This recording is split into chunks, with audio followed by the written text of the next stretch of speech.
Hola, mis queridas. Sean muy bienvenidas a otro desahogo aquí en nuestro rinconcito, en Historias de Separación. Me llamo Valentina, tengo 27 años y les hablo desde Puebla, esta ciudad tan hermosa. De hecho, antes de aventarme de cabeza en mi historia, que les adelanto que es bien intensa, cuéntenme aquí en los comentarios, ¿de qué ciudad y estado me están viendo ahora? Me encanta saber hasta dónde llega nuestra red de apoyo. Y si eres nueva por aquí, si llegaste a este video buscando un poco de consuelo o alguna respuesta, suscríbete al canal y activa la campanita. Aquí nos apoyamos y nos damos cuenta de que no estamos solas. Tu suscripción nos ayuda muchísimo a continuar con este trabajo. Bueno, como les decía, soy de Puebla. Quien ve la belleza virreinal, las cúpulas de Talavera brillando bajo el sol, las bugambilias coloreando los callejones empedrados y ese friecito rico que te invita a un chocolate caliente en un café de los Portales, ni se imagina los dramas que se esconden detrás de las ventanas de las casonas y de las casas más sencillas, como la mía. Mi historia es una de esas que una piensa que solo pasan en las películas, ¿saben? De las que te voltean al revés. Hoy me siento lo suficientemente fuerte para compartir con ustedes cómo mi castillo, que yo creía haber construido sobre roca firme, se derrumbó de la noche a la mañana. Y lo que detonó todo fue descubrir que el hombre por el que hice un sacrificio enorme, con quien compartía la cama y los sueños, en realidad tenía una doble vida, una vida que me hería y me faltaba al respeto de una forma que yo jamás hubiera podido concebir. Conocí a Ricardo en el trabajo. Trabajábamos en una de esas grandes empresas de telecomunicaciones que tienen sus oficinas aquí en la zona de Angelópolis. Él era del área de TI, el genio de las computadoras, y yo de administración. Nuestro romance fue rápido e intenso, como un flechazo. En poco tiempo, ya todo nuestro piso en la oficina hablaba de nosotros. El problema es que la empresa tenía un código de conducta extremadamente estricto sobre relaciones entre empleados de áreas que interactuaban directamente. Nos llamaron a la oficina de recursos humanos. La plática fue incómoda y el mensaje, claro, uno de nosotros tendría que irse para evitar conflicto de intereses. Como él era de un área técnica especializada y yo de un puesto administrativo más común, pues claro, la cuerda se rompió por el lado más delgado y me tocó a mí. Me despidieron. Ricardo, en ese entonces, fue mi gran héroe. Se mostró indignado, dijo que era un absurdo, que me ayudaría en todo. Yo, enamoradísima, no lo vi como un problema, sino como una prueba de que nuestro amor era tan fuerte que hasta el destino estaba interviniendo. Él me apoyó, y en menos de un mes conseguí un nuevo trabajo en un pequeño despacho de contadores en el centro histórico. Fue entonces cuando nuestro ritual comenzó. Todos los días, él pasaba a recogerme al trabajo. Ese gesto para mí era el símbolo de su cariño, casi una disculpa diaria por el trabajo que perdí. Y yo, toda tonta, me sentía la mujer más amada del mundo. En menos de 6 meses de conocernos, ya estábamos viviendo juntos en un departamento rentado en la colonia La Paz. Para mí, era nuestro palacio. Había perdido un empleo, pero había ganado al hombre de mi vida. Mal sabía yo el precio que todavía pagaría por esa elección. Él era el tipo de hombre que parecía demasiado perfecto. Servicial, cariñoso delante de los demás, siempre llenándome de halagos. Mi mamá lo adoraba. «Hija, te trata como a una reina, te apoya en todo», me decía siempre, y yo le creía. Me entregué por completo, como siempre hago en todo en mi vida. Me aventé de cabeza, sin salvavidas. Mi proyecto principal era él. Era nuestra vida. Yo vivía en función de esa relación, respiraba ese amor. Y él parecía corresponder. Los mensajes de «Buenos días, mi amor» nunca fallaban. Las flores en fechas especiales, tampoco. Estaba todo ahí, el paquete completo del hombre ideal. Mirando hacia atrás, hoy veo las señales. La impaciencia sutil cuando me tardaba un poco más en arreglarme, la forma en que hablaba de otras mujeres, con un toque de desprecio disfrazado de crítica. Pero yo estaba enamorada y agradecida por su apoyo. Y quien ama y se siente en deuda, muchas veces, usa una venda en los ojos. Nos aferramos a la imagen que creamos del otro. Y la imagen que yo creé de Ricardo era la de un hombre íntegro, mi compañero para todas las horas. Mal sabía yo que, detrás de esa fachada, se escondía un hombre que no conocía, un extraño, un hombre capaz de destruirme por dentro, de minar mi autoestima y hacerme cuestionar todo lo que yo creía sobre el amor y sobre mí misma. Este viaje de descubrimiento fue doloroso, pero necesario, y por eso estoy aquí, para contarles cada detalle. Ese primer año viviendo juntos fue, en gran parte, la continuación de ese sueño que estaba viviendo. La rutina se instaló, pero era una rutina bonita, un tejido que íbamos construyendo juntos cada día. Era la rutina de construir una vida. Nos veíamos para comer en el centro de la ciudad siempre que se podía. Él pasaba a recogerme al trabajo con la excusa de que el tráfico de Puebla es imposible, mejor sufrir de a dos. Nos mandábamos mensajes durante el día. Por la noche era nuestro momento. Cenábamos, veíamos una película y la mayoría de las veces nos íbamos a la recámara. Y aquí, mis queridas, es donde mi historia comienza a tomar un rumbo diferente. Es donde la fachada del Príncipe Azul comenzaba a mostrar sus primeras grietas, pero solo para mí, solo en la penumbra de nuestra habitación, entre cuatro paredes. Al principio, nuestra vida íntima era lo que se podría llamar apasionada, intensa, llena de deseo, de descubrimiento. Me sentía deseada, amada. Ricardo era voraz, y yo, entregada, veía eso como la cima de nuestra conexión. Yo, que veía el matrimonio de mis papás como un refugio seguro, pensaba que así era, que la pasión arrolladora se manifestaba de esa forma para después calmarse en la tranquilidad del amor. Él me hacía sentir como si fuera la única mujer en el mundo, y esa sensación es un narcótico poderoso, ¿no creen? Nos volvemos adictas a ella. Sin embargo, con el paso de los meses, empecé a notar un cambio. La pasión comenzó a transformarse en una especie de exigencia. Dejó de ser sobre nosotros dos y pasó a ser más sobre él, sobre sus deseos. Ricardo comenzó a introducir fetiches, peticiones específicas. Al principio, hasta me parecía interesante, una forma de ponerle picante a la relación. Pero una de esas peticiones se convirtió en una obsesión para él. Solo quería hacerlo por detrás. No era algo que sucediera de vez en cuando, como una variación. Se convirtió en una condición. Era lo único que él quería, lo único que parecía satisfacerlo de verdad. Noches y noches enteras, la insistencia era la misma. Y yo, en mi deseo ciego de complacerlo, de ser la mujer perfecta que él idealizaba, cedía. Me convencía de que era una prueba de amor, de entrega. Es que nuestra intimidad es diferente, Valentina, es más profunda, decía él, con esa voz suave que me desarmaba. Esto es lo máximo de la confianza que un hombre puede tener en una mujer. Es entrega total, es nuestro, solo nuestro. Y yo, que tanto quería ser esa mujer de máxima confianza, esa pareja diferente, ignoraba la vocecita dentro de mí que gritaba que eso no estaba bien, que mi cuerpo era mío.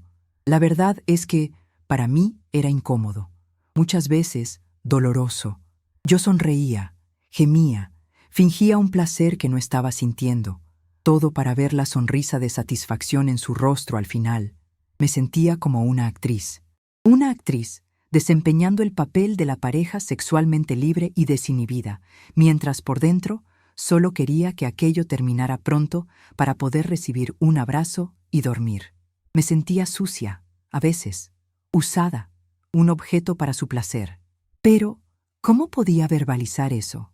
¿Cómo podía decirle al hombre que amaba, a mi príncipe azul, que la forma en que a él más le gustaba amarme me causaba repulsión y dolor? Tenía miedo, pavor, la neta.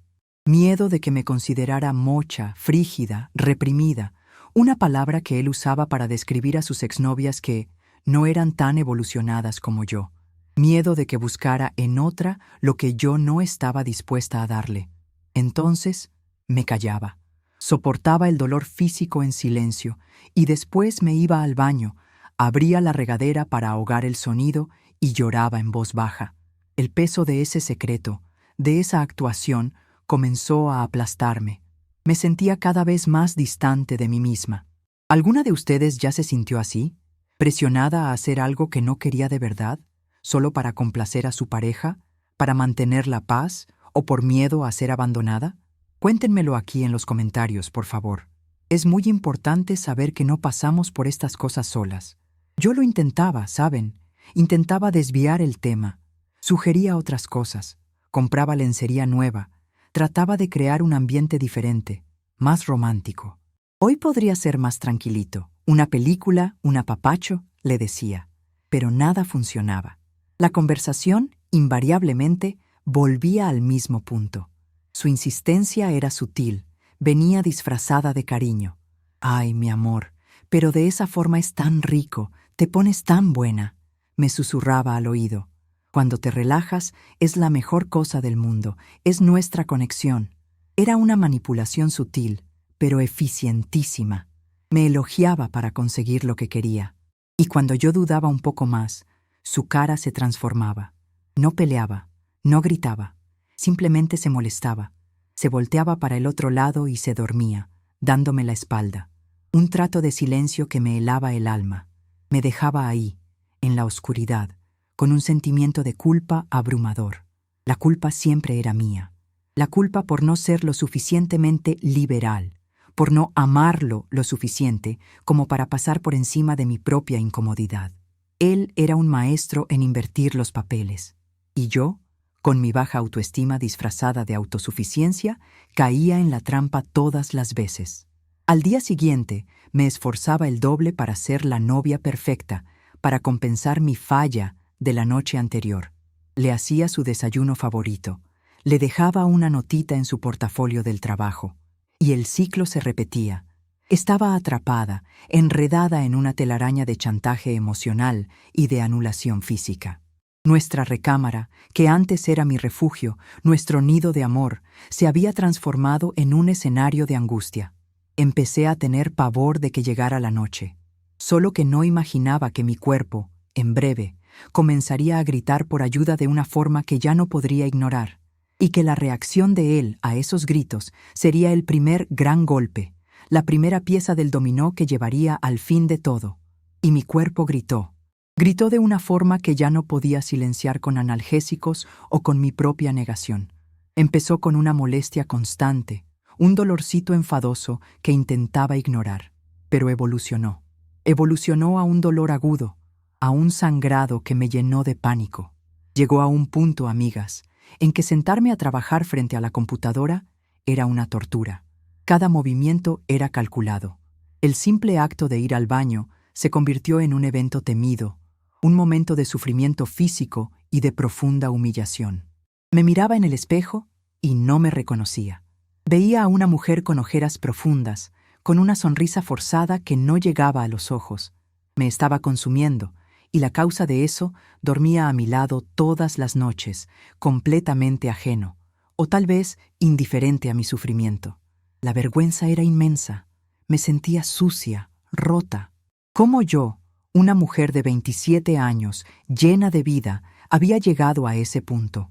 La insistencia de él, mi debilidad para decir que no, todo aquello había culminado en una condición física real, dolorosa, hemorroides. Después de una semana particularmente terrible, en la que apenas podía caminar bien, me armé de valor. Le inventé cualquier excusa a Ricardo. Le dije que iba a resolver unas cosas del trabajo en el centro, y saqué una cita con una proctóloga. Recuerdo estar en la sala de espera, con las manos sudando frío, el corazón latiendo desbocado. Miraba a las otras personas allí y me sentía como una basura. La consulta fue uno de los momentos más vergonzosos de mi vida. Tener que detallarle a una extraña mi vida íntima, la causa de mi problema, fue devastador. Pero la doctora, una mujer de unos 50 años, fue increíblemente profesional y al mismo tiempo humana.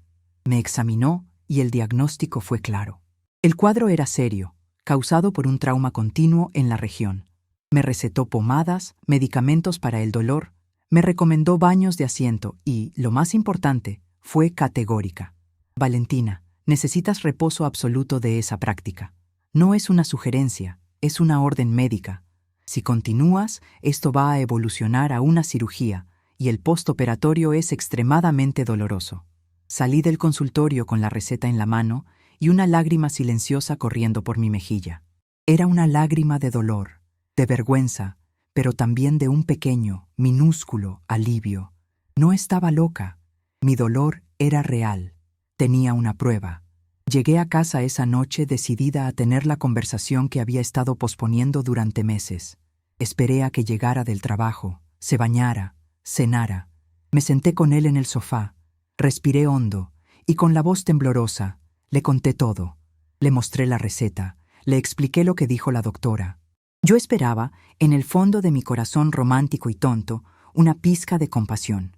Tal vez un «mi amor, perdóname, no sabía que te estaba lastimando tanto». Un abrazo, una caricia, cualquier cosa que demostrara que le importaba. En lugar de eso, lo que recibí fue un silencio cortante. Miró la receta, me miró a mí, y lo primero que salió de su boca no fue una palabra de consuelo. Fue una risa, una risita de burla. «¿Hemorroides? ¿Neta, Valentina? ¿Qué cosa de viejitos?», dijo, como si estuviera contando un chiste. Me quedé paralizada, me faltó el aire, y él continuó. «Ay, no manches. Esa doctora seguro es una exagerada. Es solo usar la pomadita y ya se te quita. En una semana ya podemos volver a la normalidad». Volver a la normalidad. Su normalidad era mi tortura.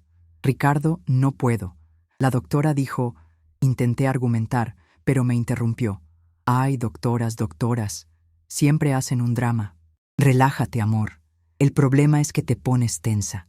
Si te relajaras de verdad, esto no pasaría». La crueldad de esas palabras me golpeó como un puñetazo en el estómago. Me estaba, en mi cara, culpando por mi propio dolor, el dolor que él mismo había causado. En ese instante, el príncipe azul murió. La imagen que construí con tanto esmero se hizo polvo frente a mí. Vi quién era realmente. Un hombre egoísta, insensible, incapaz de la menor empatía. El dolor físico, en ese momento, no era nada comparado con el dolor del alma, el dolor de su indiferencia. ¿Alguien aquí ha pasado por eso? ¿Ese choque de realidad? Ver a la persona que amas tratarte con una frialdad absurda en el momento en que más necesitabas apoyo y cariño. Déjenlo aquí en los comentarios, mis queridas. Hablemos de ese dolor que nadie ve, pero que nos desgarra por dentro. Esa noche no lloré frente a él. Me levanté, fui a la recámara y me encerré. A partir de ese día, algo en mí cambió. La venda se cayó, y nuestra casa, que ya tenía una habitación tensa, pasó a tener un ambiente glacial. Él se dio cuenta de que no iba a ceder, y con eso comenzó a distanciarse. Ya no había besos de buenas noches. Llegaba más tarde del trabajo, con pretextos tontos. Su contacto se volvió raro, casi inexistente, y el golpe de gracia llegó unas 2 semanas después. En un intento patético de reaproximarse, pero en sus términos, me pidió otra cosa que ya venía insistiendo desde hacía tiempo, un tal beso negro. Lo miré, con todo el desprecio que era capaz de sentir, y le dije un no seco y firme. «Me da asco», le dije. La expresión en su rostro fue de furia contenida. No dijo una palabra. Simplemente se levantó, tomó su almohada y se fue a dormir al sofá. Y yo supe, con una certeza desoladora, que ese no había sido el tiro de gracia. La relación, como la conocía, había terminado ahí. Pero la pesadilla apenas estaba comenzando. La noche en que Ricardo se llevó la almohada al sofá fue la noche en que nuestra casa murió. Ese departamento, que alguna vez fue mi palacio, se convirtió en un mausoleo. El silencio que se instaló entre nosotros era denso, pesado, casi palpable. Ya no había música, ni el sonido de la televisión con nuestros programas favoritos. Solo el zumbido del refrigerador y el ruido lejano del tráfico. Nos cruzábamos en el pasillo como 2 fantasmas, desviando la mirada, conteniendo la respiración. Las comidas eran una tortura. Comíamos en la misma mesa, pero a metros de distancia emocionalmente, y el único sonido era el de los cubiertos contra el plato. Hizo del sofá su cama permanente. Yo, que antes le tenía pavor a la noche por su presión, pasé a tenerle pavor por la soledad helada de nuestra cama matrimonial. Dormía acurrucada en mi rincón, abrazada a una almohada, sintiendo su ausencia como una presencia física, un agujero frío a mi lado. Su indiferencia era un arma de tortura silenciosa. Me castigaba con su ausencia, con su desprecio disimulado, todo porque me atrevía a decir no, porque me atrevía a proteger mi propio cuerpo. Y entonces, las señales clásicas, esas que vemos en las telenovelas y juramos que nunca nos pasarán, comenzaron a aparecer una por una. Primero, las llegadas tardías. Antes, tenía un horario fijo para volver del trabajo. Ahora, cada día era una excusa nueva. Tuve que quedarme hasta tarde para terminar un proyecto. Agarré un tráfico imposible en el periférico. Fui a tomarme una chela con los de la oficina para relajarme. Las excusas eran cada vez más vagas y, para mi desesperación, cada vez menos convincentes. Después vino el celular. El aparato, que antes quedaba botado en el sofá, en la mesa, en cualquier lugar, se convirtió en una extensión de su cuerpo, siempre en el bolsillo, siempre con la pantalla hacia abajo. Si iba al baño, el celular iba con él. Si el teléfono sonaba, se levantaba de un salto e iba a contestar al pequeño cuarto de servicio, hablando bajo, casi susurrando.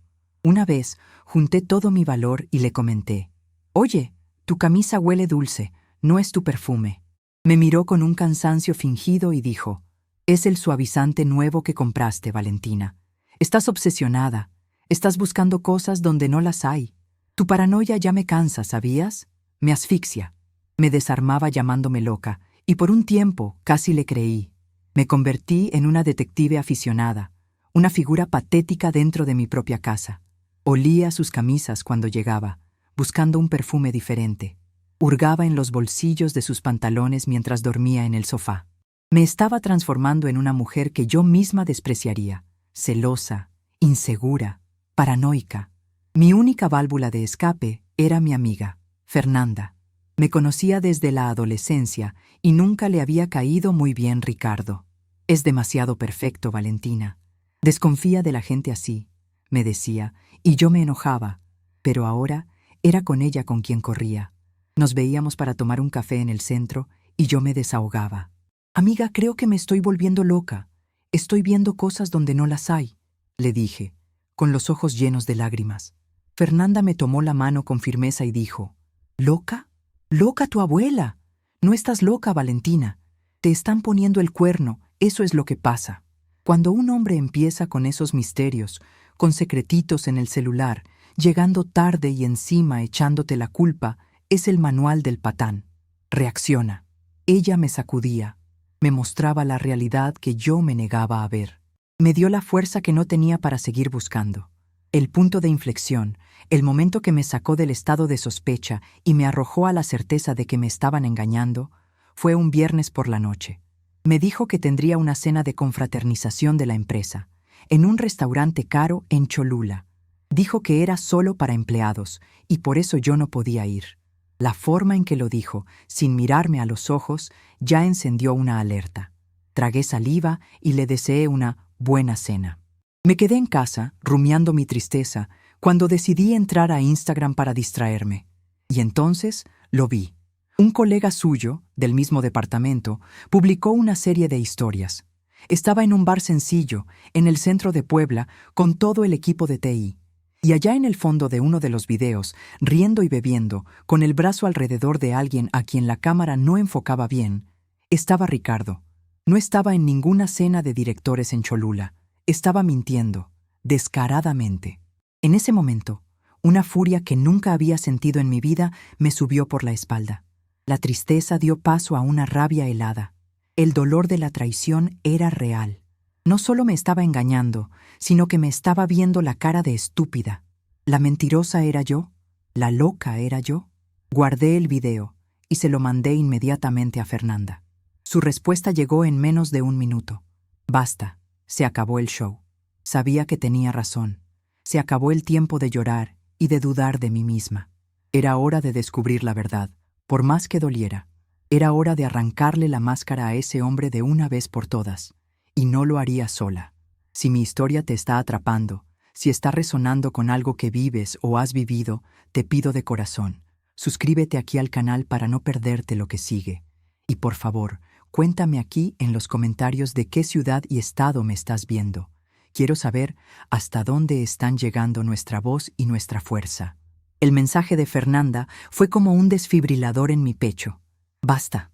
Se acabó el show. Esas 4 palabras me sacaron del letargo, de la parálisis en la que me encontraba. Esa misma noche, después de que Ricardo llegó de su confraternización y se fue directo al sofá, sin siquiera mirarme, salí de casa. Me fui a casa de Fernanda. Nos sentamos en su cocina con 2 tazas de té de manzanilla que no calmaban absolutamente nada y trazamos el plan. Yo temblaba sin parar, una mezcla de rabia, miedo y una adrenalina que nunca había sentido. Fernanda, por otro lado, estaba fría como un témpano.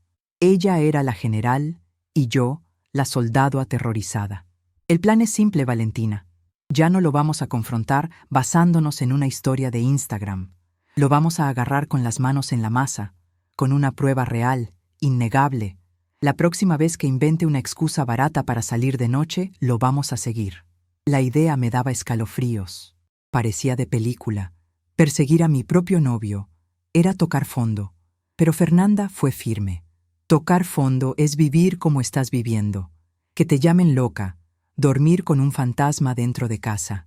Necesitamos una prueba para que tengas la fuerza de terminar con esto. Y más, para que tengas la prueba de que la loca no eres tú. Los días siguientes fueron los más largos de mi vida. Vivía en un estado de alerta constante, esperando el momento. Tenía que fingir. Tenía que seguir siendo la esposa funcional, pero por dentro era un manojo de nervios. Cada vez que su celular vibraba, mi corazón daba un brinco. Cada vez que se tardaba 5 minutos más en responder una pregunta, ya imaginaba que estaba mintiendo. Apenas dormía. Pasaba las noches en vela, repasando el plan en mi cabeza, imaginando los peores escenarios. ¿Qué haría si lo encontraba con otra mujer? ¿Gritaría? ¿Lloraría? ¿Me le iría encima? No lo sabía. Solo sabía que ya no podía vivir en la duda. La duda te corroe el alma de una manera que ni la peor certeza es capaz de hacerlo. Estaba aterrorizada con lo que podría descubrir, pero estaba aún más aterrorizada con la idea de seguir viviendo en esa mentira, en ese limbo de desconfianza y dolor. Me sentía como una actriz, desempeñando el papel de una mujer que no sospechaba nada, mientras mi mente trabajaba a 1000 por hora. La oportunidad llegó el miércoles siguiente. Un miércoles frío y lluvioso, típico del invierno en Puebla. A media tarde me mandó un mensaje. Amor, voy a tener que salir más tarde hoy. Hubo un problema enorme en el servidor de un cliente en Atlixco. Voy a tener que ir para allá a resolverlo. No me esperes despierta. No tenía el menor sentido. Su departamento no se encargaba de servicio externo, y mucho menos en otra ciudad, en plena noche. La mentira era tan descarada, tan mal hecha, que sentí una mezcla de rabia y lástima. Ya ni se esforzaba en mentir bien. Mi corazón comenzó a latir descontroladamente. Mis manos se pusieron heladas. Respondí con un simple «Ok, cuídate», mientras mis dedos temblaban. Enseguida le mandé el mensaje a Fernanda. «Es hoy». Su respuesta fue inmediata. «Estoy saliendo de casa. Te veo en tu calle en 20 minutos, 2 cuadras abajo. Usa ropa oscura». Me sentí en una película de espías. Me cambié de ropa, me puse una chamarra negra con gorro y salí. No miré hacia atrás. Caía una lluvia fina y la neblina comenzaba a bajar, envolviendo la ciudad. Parecía que el clima reflejaba mi estado de ánimo. Me subí al coche de Fernanda en silencio. Me lanzó una mirada que era una mezcla de lástima y determinación. ¿Lista?, preguntó. Solo pude asentir con la cabeza. Estacionamos el coche en un punto estratégico, desde donde podíamos ver la salida de su trabajo. La espera fue una agonía. 20 minutos que parecieron 20 horas. Y entonces apareció su coche. Salió, despacio, y en lugar de tomar el camino hacia Atlixco, dio la vuelta y comenzó a subir en dirección a Cholula, para el lado opuesto. «Hijo de su madre», susurró Fernanda, y comenzó nuestra persecución. Mantuvimos una distancia segura, 2 coches entre nosotros, el corazón en la garganta en cada semáforo, en cada curva. Él no parecía sospechar nada.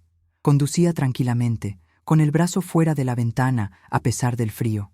Y su destino no era un restaurante, ni un bar, ni siquiera una casa. Entró en la carretera que conectaba con Cholula y, algunos kilómetros después, puso la direccional y entró al estacionamiento de un motel. Uno de esos bien sencillos, de orilla de carretera, con una fachada de luces de neón medio fundidas. El tipo de lugar que grita secreto y soledad. Ver su coche entrando allí fue un golpe. La imagen clásica de la infidelidad. Pero la verdadera sorpresa, el golpe que me dejaría completamente sin aire, no fue el motel en sí. Fue lo que sucedió a continuación. Se estacionó en uno de los lugares más oscuros y se quedó dentro del coche. Nosotras nos paramos del otro lado de la calle, escondidas. Y entonces, un taxi se detuvo en la puerta del motel. Y la persona que bajó y caminó hacia el coche de Ricardo no era una mujer. Era una figura alta, de cabello muy largo, piernas largas a la vista en una falda corta y un caminar confiado, casi desafiante. Y en ese instante, viendo esa silueta bajo la luz débil del neón, mi mundo no solo se derrumbó, fue completamente aniquilado. El tiempo pareció congelarse. Fernanda y yo, sentadas en la oscuridad de su coche, observando aquella escena que mi cerebro se negaba a procesar. La figura alta y de cabello largo caminó con una confianza impresionante hasta el coche de Ricardo. Tocó en el cristal del copiloto. Él quitó los seguros. Ella abrió la puerta y entró. Y entonces, bajo la luz roja y fallida del neón del motel, lo vi. Vi su cabeza inclinándose en dirección a él. Vi las dos siluetas uniéndose en un beso. Y no era un beso de amigos. Era un beso hambriento, urgente, desesperado. Y la persona que besaba a mi novio, al hombre con el que compartía la vida, no era una mujer, era una travesti. La comprensión me golpeó no como un pensamiento, sino como un golpe físico, un puñetazo en medio del pecho que me dejó sin aire. Todas las piezas del rompecabezas encajaron de golpe, de forma horrenda. Su insistencia en prácticas que me lastimaban, su frialdad conmigo, el rechazo a mi cuerpo de mujer, su negativa a tocarme. No se trataba de otra mujer, se trataba de esto, de un universo secreto que me escondía a mí, a todos. Entonces me quedé esperando a que salieran por la puerta del motel.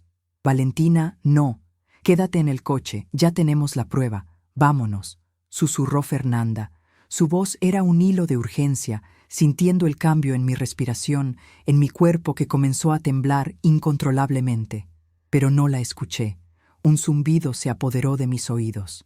El dolor, la tristeza, el shock, todo eso se transformó en una furia blanca, una energía volcánica que se apoderó de cada célula de mi cuerpo. Ya no era la Valentina buena, la Valentina que lloraba en el baño. Era un animal herido, y un animal herido ataca. Después de casi una hora, la puerta del motel se abrió y me paré frente al coche. Él se detuvo y se quedó mirándome con los ojos desorbitados. No sentía la lluvia fina, no sentía el frío, solo sentía el fuego de la rabia consumiéndome. Empecé a golpear el cristal de su coche con ambos puños. Cada golpe en el vidrio era un «te amo» falso que me dijo. Era un plan de futuro que ahora se convertía en basura. Era un juramento de amor que descubría ser la más podrida de las mentiras. «Sal de ese coche, Ricardo. Sal de ahí ahora, desgraciado», gritaba con una voz que no parecía la mía, ronca de odio y de dolor. La escena dentro del coche fue de pánico. Vi el rostro de Ricardo voltearse hacia la ventana, el puro terror estampado en sus ojos. Su rostro se puso blanco, pálido como la cera, y un sudor frío brotó en su frente, incluso con el frío de la noche. Parecía un fantasma. La travesti a su lado me miró con una mezcla de sorpresa e irritación. Él intentó arrancar el coche, pero con la prisa el motor se ahogó y se apagó. «¡Abre esta puerta, cobarde! ¡Dímelo en mi cara!», seguí gritando, pateando la puerta del coche. El ruido llamó la atención. El recepcionista del motel salió de su caseta. Otro coche, que estaba entrando, se detuvo. Y lo peor, un grupo de chavos que estaba bebiendo en la tiendita de la gasolinera de enfrente se acercó a la banqueta, con los celulares en la mano, las pantallas brillando en la noche. Oí la risa de uno de ellos y un grito: «¡Órale, que ya se le cayó el teatrito!». En ese momento, mi dolor dejó de ser privado. Se convirtió en un espectáculo público. Fue cuando Ricardo, tal vez dándose cuenta de que no tenía a dónde huir, abrió la puerta. «Valentina, para. Por el amor de Dios, para con este escándalo, dijo, con la voz entrecortada. Escándalo, escándalo es lo que estás haciendo con mi vida, mentiroso, le grité, empujándolo. Y la situación, que ya era horrible, empeoró de forma inimaginable. La travesti, tal vez sintiéndose amenazada o simplemente harta de la situación, también se bajó del coche. Era aún más alta de cerca, imponente, y no se quedó callada. «¡Págame lo que me debes! ¿O qué, crees que mi servicio es gratis?», gritó, apuntándole con el dedo en la cara a Ricardo. Me detuve. ¿Servicio? ¿Pagar? La humillación me golpeó con toda su fuerza. Ni siquiera era una aventura amorosa, un romance clandestino. Era sexo pagado. Me estaban cambiando por sexo pagado con travestis en un motel de carretera. En ese instante, en medio de esa confusión, con los flashes de los celulares apuntándome, no solo sentí el dolor de la traición. Sentí la vergüenza, la humillación pública, el sentimiento de ser la última en saber, de ser la payasa de la historia. ¿Alguna de ustedes se ha sentido expuesta de una forma tan brutal, tan abrumadora? Cuéntenme aquí en los comentarios, ¿cómo juntamos nuestros pedazos después de algo así? ¿Es posible volver a pegarlos? La pelea se generalizó. Yo le gritaba a él, la travesti le gritaba a él, y él, patético, solo pedía, por el amor de Dios, vamos a hablar en casa. Fernanda finalmente logró alcanzarme, sujetándome por los brazos. Vámonos, Valentina, no vale la pena, él no vale la pena, decía, tratando de arrastrarme. En un último acto de furia, saqué las llaves de mi bolsa, quité la llave de nuestro departamento y se la arrojé a la cara. «Tu casa ya no es la mía. Agarra tus cosas y lárgate de mi vida», grité. Fernanda me metió a su coche, me aventó al asiento del copiloto y aceleró, rechinando las llantas. Miré por el retrovisor y vi la imagen que se quedaría para siempre en mi memoria. Ricardo en la puerta del motel, siendo cobrado por la travesti bajo las luces de los celulares que filmaban el fin de mi mundo. Y entonces, mi celular, que estaba en mi regazo, comenzó a vibrar. Y no paró más. Vibraba sin cesar. El de Fernanda también. Y fue ella quien dijo, con la voz sombría, «Amiga, el video ya está en todos los grupos de WhatsApp». Se hizo viral. El zumbido incesante de mi celular en el coche de Fernanda era la banda sonora de mi apocalipsis personal. Con cada vibración, un pedazo de mí se deshacía. Fernanda tuvo que parar el coche en el acotamiento, en un rincón oscuro de la carretera, porque empecé a tener un ataque de pánico. No podía respirar.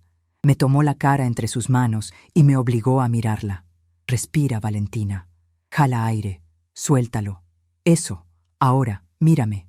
Tienes que ver esto. Tienes que entender el tamaño del desastre». Y tomó su celular y me lo mostró. Ahí estaba. Un video de poco más de 1 minuto, grabado en vertical, con la pésima calidad de un celular en la oscuridad. Pero todo era lo suficientemente nítido.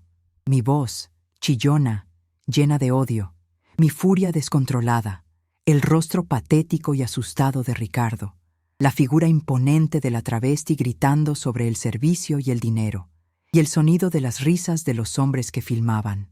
El título en el grupo de WhatsApp de Puebla era «Pancho en el motel». En minutos, el video ya tenía cientos de compartidos. Mi humillación, mi dolor más profundo, se había convertido en un meme, un chisme para animar la noche de cientos de extraños.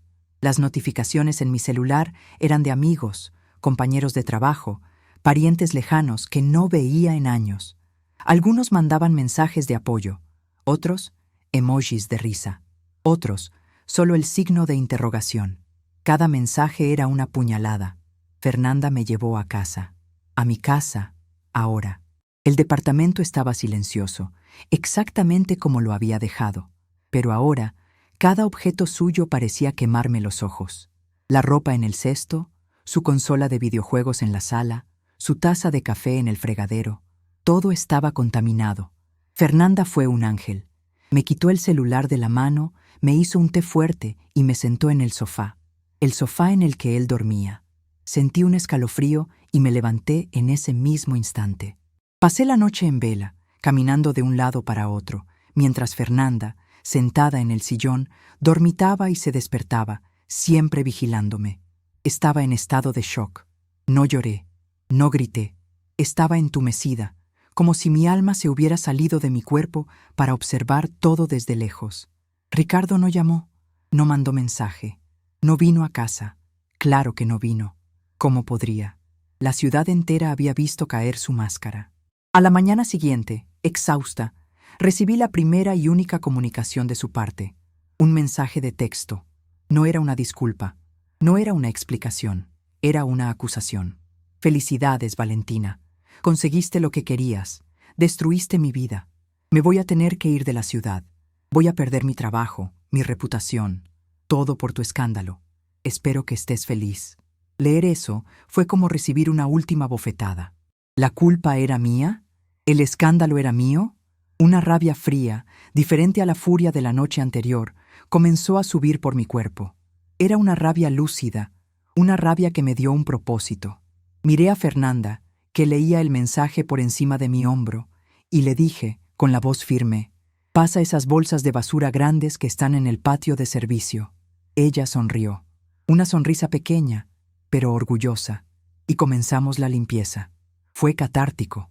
Abrí su closet y empecé a arrancar todo. Camisas, pantalones, calzones, calcetines. Todo fue metido de cualquier manera en las bolsas de plástico. Los videojuegos, los zapatos caros, los perfumes importados que tanto amaba. Nada se salvó. Cada objeto que tiraba en la bolsa era una mentira que estaba purgando. Cada cajón que vaciaba era un pedazo de mi vida que estaba recuperando. En menos de una hora, toda su vida estaba empaquetada en 6 bolsas de basura negras y grandes. Arrastramos esas bolsas por la sala. Abrí la puerta del departamento y una por una arrojé las bolsas al pasillo del edificio, sin cuidado, sin respeto, exactamente como él me trató. Una vecina abrió la puerta, asustada por el ruido, y me miró con los ojos muy abiertos. Yo solo le sostuve la mirada, sin decir una palabra. Por primera vez no sentí vergüenza, sentí poder. En los días que siguieron fue llegando más información. Una amiga de Fernanda, que conocía a gente del ambiente LGBT de la ciudad, llegó con la historia completa. Ricardo no era un novato, era cliente frecuente. Tenía fama de salir con travestis, principalmente las que trabajaban en la prostitución, y de ser mala paga. Les coqueteaba, les prometía el cielo y las estrellas, y muchas veces no pagaba. La historia del motel no fue un caso aislado. Era un patrón. Escuchar eso fue doloroso, claro, pero de una forma extraña fue liberador. Confirmó que la culpa nunca fue mía. Yo no era frígida, no era mocha, no estaba loca. Simplemente me había enamorado de un mentiroso compulsivo, un hombre enfermo y con una profunda falta de valores. No me engañó porque me faltara algo a mí. Me engañó porque le faltaba todo a él. Carácter, respeto, honestidad. Con la casa finalmente vacía y el teléfono poco a poco aquietándose, el silencio regresó, pero era un silencio diferente. Ya no era la quietud pesada de la angustia y la desconfianza. Era el silencio del punto final, del vacío. Y fue en ese vacío, en ese espacio limpio, que por primera vez en mucho, mucho tiempo, comencé a preguntarme, ¿y ahora qué? ¿Quién era Valentina, sin Ricardo? ¿Qué venía después del fin del mundo? ¿Y ahora qué? ¿Quién era Valentina, sin Ricardo? Esa pregunta resonó en el silencio de mi departamento por días, quizás semanas. Al principio, la respuesta era nadie. Me sentía hueca, un cascarón vacío. Mi identidad, en los últimos años, se había fusionado con la suya de tal manera que ya no sabía dónde terminaba él y dónde empezaba yo. La rutina que antes me asfixiaba, ahora, con su ausencia, se transformó en un desierto de horas vacías. No tener que cocinarle, no tener que esperarlo, no tener que vivir en función de él. Todo eso me dejó perdida, flotando en un espacio sin referencias. El dolor de la humillación pública también tardó en pasar. Por un tiempo, apenas salía de casa. Ir al supermercado era un calvario. Sentía las miradas, los cuchicheos. Las noticias vuelan y mi vergüenza se había convertido en entretenimiento. Me sentía marcada, etiquetada, la loca del motel, la cornuda. Sí, lloré. Lloré mucho. Lloré el dolor de la traición. Lloré la pérdida del futuro que había planeado. Lloré la muerte de la mujer ingenua que fui. Dejé que la tristeza viniera, dejé que me inundara, porque una necesita vivir el duelo para poder, un día, salir de él. No se puede acelerar la sanación, pero poco a poco, en medio del caos de mi alma, una pequeña llama comenzó a encenderse, la llama de la supervivencia, y fue alimentada por la rabia de haber sido tan engañada, la rabia de que él hubiera intentado ponerme como la villana de la historia. Y esa rabia, mis queridas, puede ser un combustible poderoso cuando se dirige bien. Decidí que no le daría el placer de verme destruida. Pude, finalmente, perdonarme. Perdonarme por no haber visto las señales, por no haber dicho no antes. Entendí que yo no tuve la culpa, fui una víctima de la manipulación de un hombre con serios problemas. El segundo paso fue reconectar conmigo misma. ¿Quién era la Valentina de antes de Ricardo? ¿Qué le gustaba? Empecé a hacer pequeñas cosas por mí. Me preparé un mole poblano bien hecho, un platillo que amo y del que él siempre se quejaba del olor. Comí directo de la cazuela, sentada en el sofá, viendo Orgullo y Prejuicio por 10ª vez, sin nadie que se quejara de que era una cursilería. Fueron pequeñas victorias, pequeños actos de liberación. Volví a escuchar mi música, la que él decía que era demasiado melancólica. Volví a ir al cine a ver las películas que yo quería sin tener que negociar. Salí a caminar a los fuertes de Loreto y Guadalupe, ya no para despejar la angustia, sino para sentir el sol en la cara, para respirar el aire puro. Y entonces rescaté mi gran sueño, el sueño que había guardado en un cajón en nombre de nuestro proyecto de vida. Desde joven soñaba con estudiar Derecho, con ser abogada. Era una pasión antigua, dormida. En un acto de valentía, me sumergí en los estudios como quien se sumerge en agua limpia después de un baño de lodo. Cada página que leía, cada ejercicio que resolvía, era un paso lejos de él y un paso hacia mí. Y mi motivación era más fuerte que nunca. No solo quería ser abogada, quería entender la justicia en su esencia, luchar por ella. Tal vez, quién sabe, un día usar mi conocimiento para ayudar a otras mujeres a no pasar por lo que yo pasé, a encontrar sus voces y a conocer sus derechos. El derecho, con sus reglas, su lógica y su sentido de justicia, estaba poniendo orden en mi caos interno. Estaba, finalmente, construyendo algo mío, un proyecto que nadie podría robar o contaminar. Hoy sé que mi fuerza ya no viene de la aprobación de un hombre, viene de adentro. Mis queridas amigas, el mensaje que quiero dejarles hoy es este: sobrevivimos.